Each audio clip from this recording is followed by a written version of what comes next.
다윗이 왕궁을 버리고 눈물을 흘리며 도망합니다. 다윗을 더 고통스럽게 했던 것은 반역의 중심에 선 사람이 바로 사랑하는 아들 압살롬이었습니다. 그리고 그가 가장 신뢰했던 책사 아히도벨이 배신자로 돌아섰다는 것입니다. 다윗은 왕이 되어 여러 명의 부인을 두었습니다. 사울의 딸 미갈, 지혜로운 여인 아비가일, 그리고 불의한 일로 얻었던 밧세바 등 수없이 많은 아내를 두었는데, 특별히 반역의 중심에 서 있는 그 압살롬은 그술왕 달메의 딸인 마아가를 통해 낳은 아들입니다. 즉 다윗이 정략 결혼을 해서 얻은 아들입니다.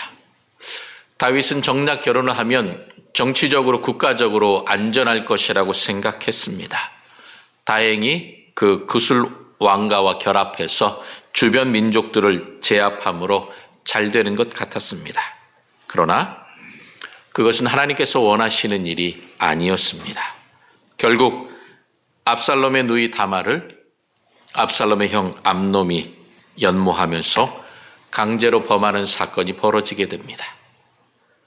이 일에 대하여 다윗은 왕으로서, 아버지로서 제대로 해결하지 않고 유야무야 넘어가게 됩니다. 압살롬은 이것을 마음에 품고 있다가 결국 그의 형 암논을 죽이고 결국 다윗의 반역하는 구테타까지 벌이게 됐습니다. 그래서 다윗은 눈물 흘리며 그 왕궁에서 도망할 수밖에 없는 처참한 상황에 처하게 되었던 것입니다. 특별히 그와 함께 했던 책사, 지혜로운 사람 아히도벨이 압살롬의 편에 선 것이 그에게는 가장 큰 충격의 하나였습니다. 그렇게 지금까지 다윗을 도와주고 함께 했는데 왜 다윗을 배신하게 되었을까요? 아히도벨이 바로 밧세바의 할아버지입니다. 그러다 보니 다윗이 밧세바를 간음하고 남편 우리아를 죽인 일 때문에 아히도벨은 다윗에게 원한을 품게 되었고 결국 압살롬의 반역에 가담하게 되었던 것입니다.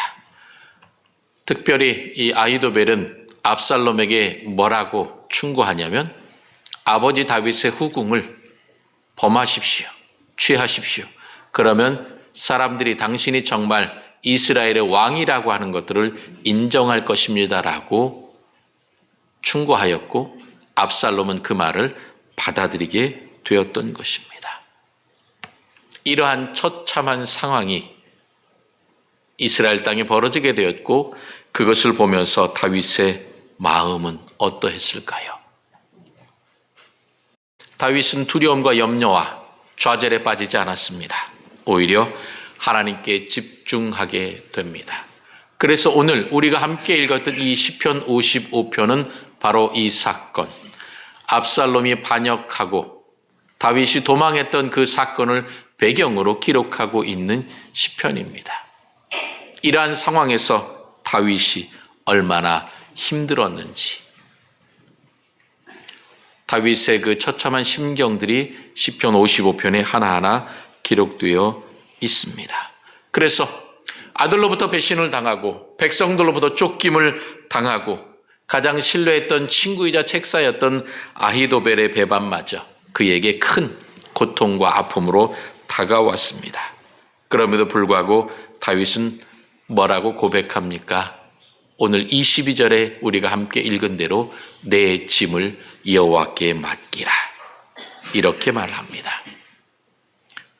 그 짐을 맡기면 하나님께서 주시는 평안과 은혜를 경험했음을 그는 고백하면서 하나님 앞에 온전한 믿음의 고백을 드리고 있습니다.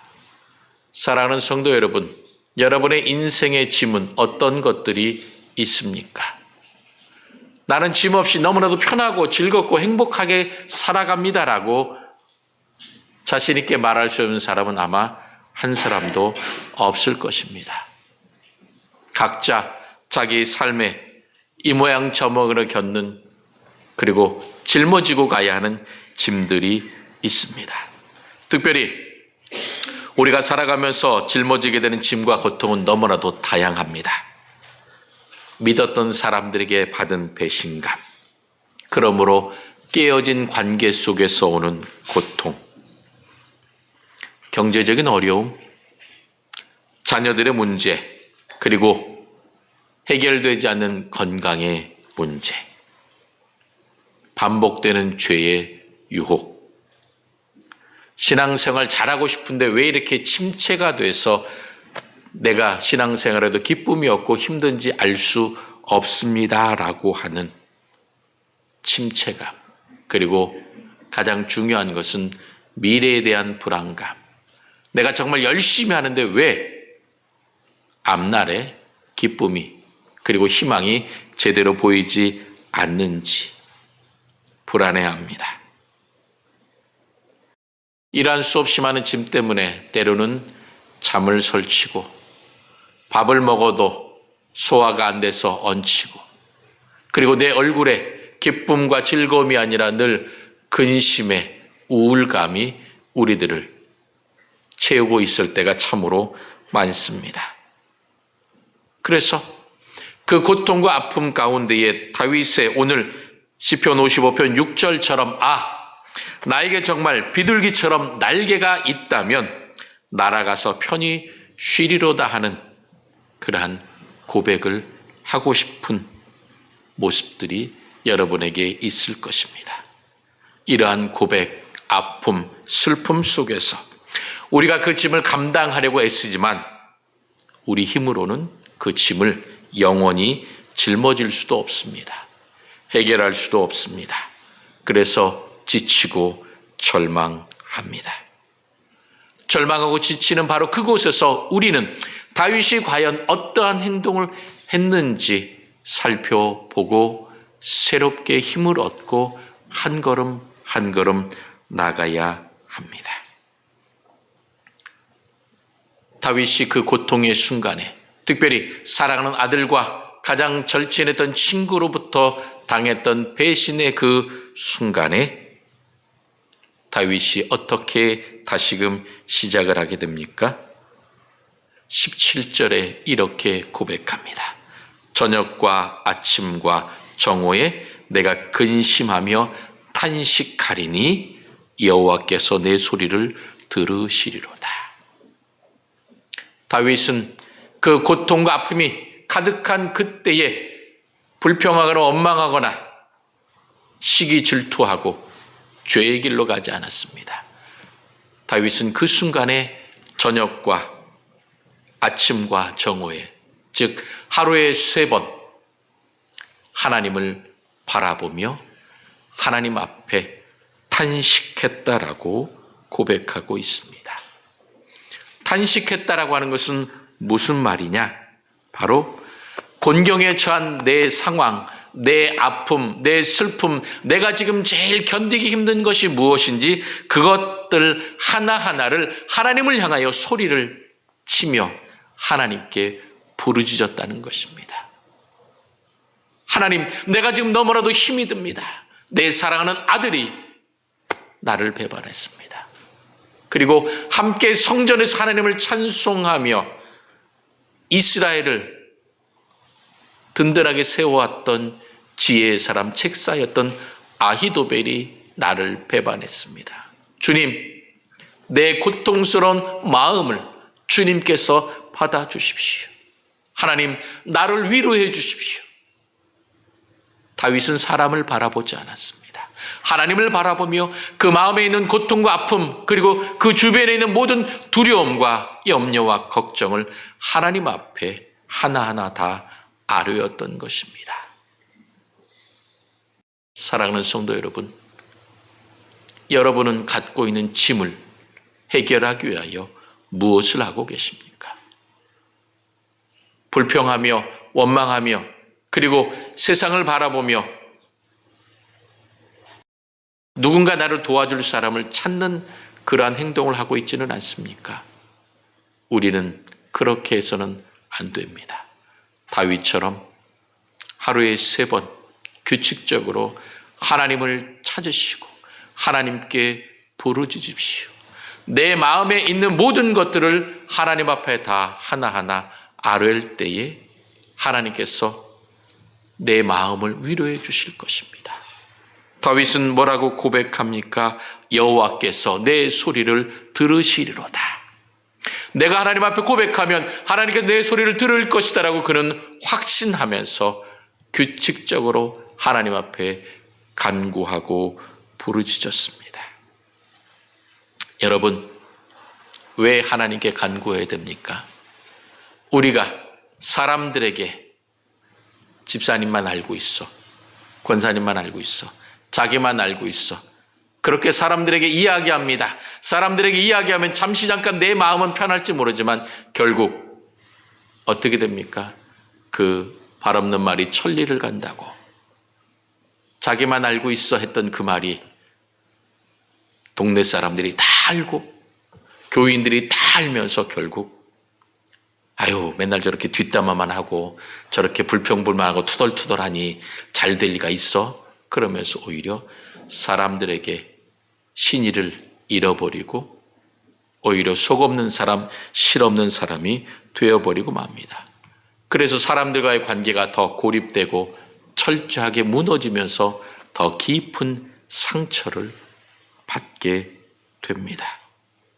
그러면 여러분, 우리는 사람을 바라보지 말고 하나님 앞에 기도와 간구로 하나님, 내 아픈 마음을 오직 주님께만 고백합니다.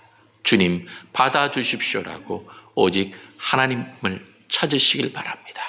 내 입술을 열어 그것 하나하나 다 고백하기 힘들 정도로 내 마음이 정말 찢어지고 아플다면 하나님 그 한마디만 간절하게 부르짖으면 하나님께서 내 모든 것을 알고 계시기 때문에 하나님께서 내 아픈 마음을 위로해 주시고 새 힘을 얻어서 그 상황을 이겨낼 수 있는 은혜를 허락해 주실 것입니다. 홀로 있을 때 우리 손에 들고 있는 스마트폰이라든지 TV라든지 여러 가지 모든 것들을 다 내려놓고 두 눈을 감고 하나님 하고 하나님을 찾고 하나님께로 나아갈 때에 하나님께서 우리에게 위로와 평안을 허락해 주실 것입니다. 하나님께서 내 소리를 들으시더라는 확신 때문에 다윗은 하나님 앞에 계속해서 간구하고 기도하게 되었던 것입니다. 그렇다면 하나님께서 내 소리를 들으시라고 확신했는데 그 하나님이 과연 어떤 하나님이십니까? 그 하나님은 공의의 하나님이십니다. 그래서 18절과 19절에 이렇게 다윗은 고백합니다. 나를 대적하는 자가 많더니 나를 치는 전쟁에서 그가 내 생명을 구원하사 평안하게 하셨도다. 옛부터 계시는 하나님이 들으시고 그들을 낮추시리다라고 고백합니다. 나를 대적하는 자가 많아서 수없이 나를 향해 몰려와서 나를 치고 나를 죽이려고 하는데 그곳에서 하나님께서 나를 건져 주셨다라고 하는 것입니다. 내 생명을 구원해 주시고 평안하게 하셨습니다. 그리고 옛부터 계신 하나님, 즉 다윗이 그가 목동으로부터 시작해서 골리앗을 죽이고 이스라엘의 군대 장관이 되어 이스라엘 왕이 되는 그 모든 그의 일생을 다 보시고 지키시고 함께 하신 하나님께서 그의 대적들을 낮추시고 다윗을 높여주셨던 것들을 기억하면서 나는 오직 하나님만 바라봅니다. 그리고 그 하나님은 공의의 하나님, 그리고 나를 사랑하셔서 나를 승리하게 하시는 하나님이기 때문에 내가 겪는 이 억울함, 사람으로부터 받은 배신감 모든 것들을 하나님께서 해결해 주실 것이다라고 다윗은 확신하고 하나님께 지금 부르짖고 있습니다. 그러나 그들은 여전히 악하고 다윗을 괴롭게 하고 있습니다. 얼마나 악한지 18절과 19절에 보면 이렇게 말합니다. 그들은 변하지 아니하며 하나님을 경외하지 아니한다라고. 공의 하나님께서 그들을 치시고 그들을 패배하게 하여도 그들은 변하지 않고 여전히 하나님을 경외하지 않는 악한 길로 계속해서 간다라고 하는 것입니다. 그러면서 얼마나 그들이 악한지 20절에 보게 되면 그는 손을 들어 자기와 화목한 자를 치고 그의 언약을 배반하였도다라고 말합니다. 앞에서는 친하게 지내고 악수하고 우리 앞으로 사이좋게 잘 지내는 겁니다라고 이야기해놓고 뒤돌아서서는 그 약속을 배반하고 오히려 그들을 치고 넘어뜨리게 하는 악한 행동을 하게 됩니다. 그러면서 21절에 보게 되면 그의 입은 우유 기름보다 미끄러우나 그의 마음은 전쟁이요 그의 말은 기름보다 유하나 실상은 뽑힌 칼이로다. 앞으로 볼 때는 웃으면서 정말 그 혀의 말이 우유 기름처럼 줄줄줄 흘러가 얼마나 말을 잘해서 정말 그 이야기를 들으면서 홀딱 넘어가게 그 마음을 다 설득시키지만 결국 어떻게 됩니까? 그 마음은 전쟁이라는 것입니다. 입으로는 평화를 말하고 기름을 바른 것처럼 우리가 협상해서 이렇게 좋게 하자라고 이야기하지만 결국 그 마음은 전쟁터가 돼요.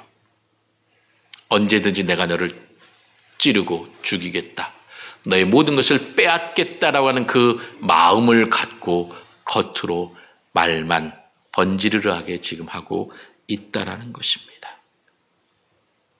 그리고 그의 말은 기름보다 유하나 그 말이 참으로 유창하게 잘 나오지만 실상은 뽑힌 칼이로다.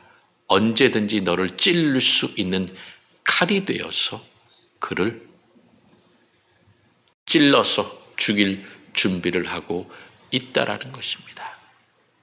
지금 이러한 상황 가운데에 다윗이 처해 있기 때문에 하나님 앞에 간절히 부르짖으나 여전히 그들은 나를 대적하고 있다라고 하는 이 아픈 현실을 지금 계속해서 다윗은 이야기하고 있습니다. 이처럼 악한 자들은 사람들의 지혜와 간교함을 갖고 믿음의 사람들을 넘어뜨리고 쓰러뜨리기 위해서 전쟁을 걸어옵니다. 이러한 상황 가운데에 여러분 처해본 경험이 있었을 것입니다. 서로 말을 잘하고 잘 해결됐다고 뒤돌아섰는데 어느새 믿는 도끼에 발등 찍힌다고 뒤통수를 맞은 경험들이 많이 있을 것입니다. 이러한 상황에 처하게 되면 결국 마음속에 뭐가 자라납니까? 복수심이 자라납니다. 어디 나한테 이렇게 나를 골탕을 먹여? 나를 아프게 해? 나를 찔러서 두고 보자. 언젠가 너도 나와 똑같은 상황이 되면 나도 똑같이 해줄 거다. 얼마나 아픈지 너도 한번 경험해 봐라라고 그 마음속에 복수심을 갖게 됩니다. 그런데 이 복수심은 결국 무엇을 갖고 옵니까? 또 다른 전쟁을 갖고 오게 됩니다. 이러한 것들을 다윗은 누구보다도 잘 알고 있습니다. 왜냐하면 전쟁터에서 계속 살아오면서 그 전쟁에서 있었던 대의를 위해서 나라를 위해서 싸웠지만 결국 그것 때문에 수없이 많은 복수의 복수가 얼마나 큰 파멸을 가져오는지 그는 알았기 때문입니다. 그래서 다윗은 꾸준하게 탄식하며 하나님께 부르짖었던 것입니다. 부르짖었을 때에 어떠한 역사가 일어났습니까? 22절에 그 해답을 우리들에게 가르쳐주고 있습니다. 내 짐을 여호와께 맡기라. 그가 너를 붙드시고. 짐을 맡긴다고 하는 것은 하나님의 능력 안에 들어가는 것입니다. 내가 그 짐을 지고 힘들게 살아가는 것이 아니라 내 짐을 맡기면 하나님께서 붙들어 주신다는 것입니다. 맡긴다는 것은 무엇입니까? 그분께 모든 것을 전적으로 다 드린다는 것입니다. 때로는 이 맡긴다는 말은 또한 던져버린다는 의미도 있습니다. 여러분, 무거운 짐 지면 그게 누가 지고 싶어 합니까? 언제든지 훌훌 털어버리고 벗어 던져버리고 싶습니다. 어렵고 힘들 때에 그것을 누굴 향해 던지면 됩니까? 벗어서 하나님을 향하여 던지십시오. 하나님, 내 짐을 맡아주십시오. 내 짐을 주님께 던집니다. 주님, 잘 받아주십시오. 그렇게 맡기면 하나님께서 나를 붙들어 주신다는 것입니다. 맡긴다는 것은요, 포기하는 것이 아니라 오히려 하나님의 능력을 믿고 의지하는 행동입니다. 내가 할 수 없는 것이기 때문에 미리 지레짐작으로 자포자기하는 것이 아니라 전능하신 하나님, 우주 만물의 주인 되신 하나님께 맡기고 드림으로써 그 하나님께서 능력의 손으로 붙잡아 주시고 나를 평안하게 하시고 내 모든 것들을 해결해 주실 것을 온전히 믿는 믿음의 행위인 것입니다. 여러분, 염려보다는 신뢰를 선택하십시오. 포기보다는 하나님께 던지고 맡기십시오. 그러면 하나님께서 그 모든 것들을 다 받아주실 것입니다. 야구에서 투수가 공을 던지면 포수가 잡아줄 것을 확신합니다. 그것을 믿지 않으면 어떻게 투수가 포수에게 공을 던질 수 있겠습니까? 그리고 그 던진 공을 잘 잡아야 어떻게 됩니까? 야구 경기에서 이길 수가 있게 되는 겁니다. 여러분, 우리의 모든 것들을 하나님께 던지십시오. 하나님께서 모든 것들을 다 잡아주실 것입니다. 고통과 아픔, 슬픔뿐만 아니라 앞으로 우리가 해야 될 모든 것까지 하나님은 다 알고 계시기 때문에 그것까지 다 잡아주시고 함께해 주신다는 것입니다. 그리고 하나님께 던지고 맡기면 어떻게 됩니까? 하나님께서 붙들어 주신다는 것입니다. 그리고 우리들에게 뭐라고 말씀하십니까? 의인의 요동함을 영원히 허락하지 아니하시리로다. 여러분, 하나님께 던지고 맡기면 내 삶이 요동하지 않는다는 것입니다. 흔들리지 않는다는 것입니다. 즉, 내 삶의 환경과 그리고 사람들로 인해서 내 주변의 모든 문제와 고통이 있어서 내 삶의 터전이 흔들릴지라도 내 마음은 흔들리지 않습니다. 내 발은 흔들리지 않습니다. 내 삶의 터전은 평안합니다. 하나님께서 모든 것들을 붙잡고 계시기 때문입니다. 세상이 흔들리고 요동해도 하나님이 붙잡고 계시기 때문에 우리는 흔들리지 않고 평안한 마음으로, 기쁜 마음으로 힘차게 한 걸음 한 걸음 내디뎌 갈 수가 있게 되는 것입니다. 다윗의 지금 환경이 어떻습니까?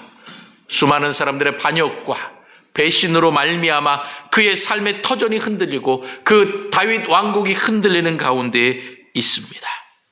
그러나 변하지 없는 하나님의 사랑이, 하나님의 능력이 그를 붙들어 주시고 계셨기 때문에 다윗이 모든 것을 하나님께 맡기고 힘있게 한 걸음 한 걸음 나아갈 때 결국 어떻게 됩니까?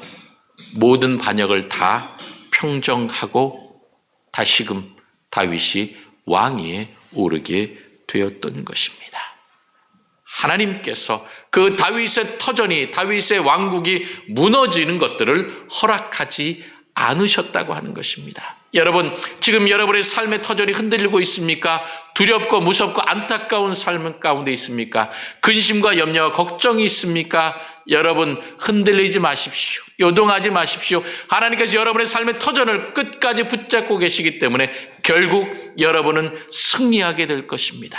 평안을 누리게 될 것입니다. 기쁨을 풍성히 소유하게 될 것입니다. 그러므로 지금 흔들리고 있는 그 삶의 터전, 그것이 문제가 아니라 바로 내 마음이 문제고 내 마음이 흔들리고 있고 내 눈이 하나님을 바라보지 못하기 때문에 지금 내가 흔들리고 어려워하고 있는 것입니다. 그러므로 여러분, 내 모든 것들을 하나님께 맡기십시오. 그러면 하나님께서 내 삶을 요동하지 않도록 지켜주시고 굳건하게 붙들어 주실 것입니다. 그러므로 여러분, 어렵고 힘들지라도 여러분 요동하거나 흔들리지 않고 여러분께서 이 예배의 자리, 말씀의 자리, 기도의 자리를 여러분께서 굳건히 붙잡아야 합니다. 그 자리를 지킬 때에 그 자리에서, 예배의 자리에서, 기도의 자리에서, 찬송의 자리에서 하나님을 만나게 되고 하나님의 평화가 은혜를 여러분들이 풍성히 누리게 될 것입니다. 하나님께서 나를 붙들고 계신다, 이 확신을 여러분 굳건히 붙잡고 나아가셔야 합니다. 이것이 요동치 않는 평안이요 기쁨인 것입니다. 시골 장터에서 장을 많이 보고 할머니가 그 장바구니를 하나 많이 들고서 결국 머리에 이고 택시를 잡았습니다. 택시를 타고 앉았는데 머리에 이고 있는 짐을 내려놓지 않습니다. 기사가 그러죠. 할머니, 그 짐 내려놓으세요. 왜? 내 짐 갖고 가려고? 이게 얼마나 비싼 건데. 돈 내고 타는 택시인데 그 택시 안에서 무겁게 그 짐을 짊어지고 있을 이유가 없습니다. 그냥 내려놓든지 아니면 아예 트렁크에 실어놓고 가면 편한데 그 짐을 여전히 내 것이라고 생각하고 짊어지고 있으니 얼마나 어리석어 보입니까? 그런데요, 그 모습이 바로 나의 모습, 우리의 모습입니다.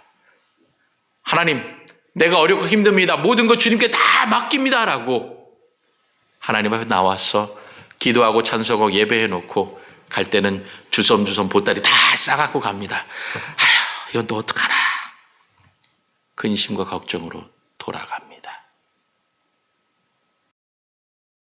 이미 하나님께서 예수님을 통하여 우리들의 모든 죄와 허물을 다 용서해 주셨습니다. 그리고 우리를 사랑하사 십자가를 지신 예수님께서 우리들을 뭐라고 초청하셨습니까? 수고하고 무거운 짐진 자들을 다 내게로 오라. 내가 너희를 쉬게 하리라 말씀하셨습니다. 그런데도 예수님께서 우리를 그렇게 부르고 계신데도 우리는 예수 앞에 나아가서 내 모든 것을 내려놓고 털어놓고 던져버리려고 하지 않고 여전히 내가 끓이고 안고 살아갑니다. 얼마나 어리석은 삶인지 알 수 없습니다. 그러므로 그 주님의 부르심 앞에서 주님, 내 모든 것들을 주님께 맡깁니다. 다윗의 고백이 나의 고백이 되게 하여 주시옵소서라고 우리는 주님 앞에 나아가야 할 것입니다. 오늘 다윗은 시편 55편을 통하여 우리들에게 귀중한 가르침을 줍니다. 내 짐을 여호와께 맡기라. 그가 너를 붙드시고 의인의 요동함을 영원히 허락하지 아니하실 것이다 라고 말씀해 주셨습니다. 여러분, 오늘 주님 앞에 예배하러 나올 때 여러분이 갖고 있었던 짐은 무엇입니까? 어떤 짐을 갖고 오셨습니까? 어떤 짐을 갖고 오셨든지 간에 이 시간 주님 앞에 다 맡기십시오. 주님 앞에 던지십시오. 그러면 주님께서 모든 것들을 다 받아주시고 쉼과 평안을 우리들에게 허락해 주실 것입니다. 여러분, 우리 오른손을 한번 들어봅시다. 오른손에 손가락 5개 있죠? 자, 제가 할 테니 여러분을 따라 하십시오. 저는 제 이름을 부를 테니 여러분은 여러분 이름을 부르십시오. 자, 엄지손가락 꼽습니다. 자, 저는 제 이름을 부를 테니 여러분 이름을 부르세요. 규현아, 내 짐을 여호와께 맡겨라. 손가락 5개 정도는 잡고 볼 수 있으시겠죠? 내 마음이 두렵고 염려와 걱정이 올 때에 규현아, 내 짐을 여호와께 맡겨라. 이 5마디, 이 손가락 5개 꼽으면서 여러분이 하나님께 맡기십시오. 그러면 하나님께서 모든 것들을 다 맡아주시고 여러분을 평안하게 하시고 요동하지 않도록 지켜주실 것입니다. 오늘부터 매일 손가락을 꼽으십시오. 저녁과 아침과 정오, 다윗이 규칙적으로 하나님을 찾았던 것처럼 여러분도 계속해서 손가락을 꼽으시며 주님을 찾으시고 주님께 맡기십시오. 그러면 주님께서 우리를 붙들어 주셔서 요동하지 않는 평안을 누리면서 살아가는 희망, 평안, 기쁨으로 우리들에게 채워 주실 것입니다.